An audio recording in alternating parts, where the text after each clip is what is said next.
troisième des sanctuaires d'Ain Carem, après celui de la Visitation et de la naissance de Jean-Baptiste, l'ermitage de Saint-Jean du Désert fait mémoire du lieu où le précurseur trouva refuge en échappant au massacre des innocents. Aujourd'hui, ce lieu est parfait pour ceux qui veulent se reposer et passer quelques moments seul à seul avec Dieu. Gardé par le père Sergio Olmeda, le 16 juillet, celui-ci a accueilli, selon un désir du frère franciscain, les confirmations d'une poignée d'enfants dont les parents travaillent dans les ambassades et consulats. Et ce n'est pas un hasard si le jour choisi, samedi dernier, coïncidait avec la fête de Notre-Dame du Carmel. Tout d'abord, nous avons choisi le 16 juillet parce que c'est le jour dédié à Notre-Dame du Carmel.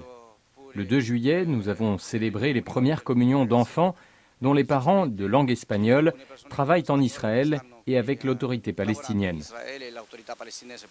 Les liens avec les communautés de langue espagnole naissent d'un rapport qui s'est consolidé dans le temps, qui a commencé par de simples liens d'amitié pour se transformer ensuite en grande dévotion pour ce saint qui précéda la venue du Christ.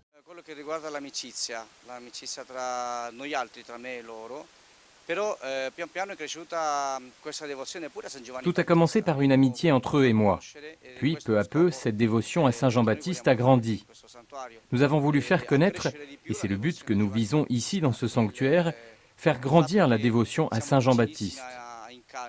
Le fait que nous nous trouvions ici, près d'Ain Carem, son lieu de naissance, et le lieu de la visitation, nous rappelle, même si c'est un sanctuaire qui tient compte d'une tradition apocryphe prise de l'évangile de Jacques, de l'amour de Saint Jean que nous voyons partout.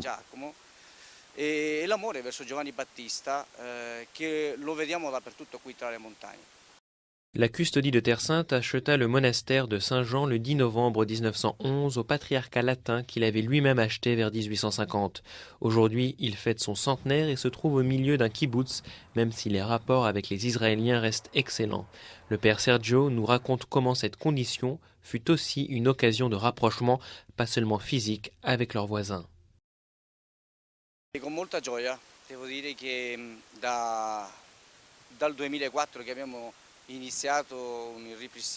C'est avec grande joie, dois-je dire, que depuis 2004, nous avons remis en marche ce sanctuaire et jusqu'à aujourd'hui, nous avons vécu diverses expériences. Nous avons été acceptés par la communauté de ce moshav. Même les autorités du village profitent de la fête de Saint-Jean pour venir. Nous, ici, le 23 juin, nous avons célébré les premières vêpres de Saint-Jean. Les autorités locales sont venues. Elles aiment cet endroit. Beaucoup de touristes israéliens sont aussi venus. Eux aussi se sentent responsables des bonnes relations écuméniques avec nous.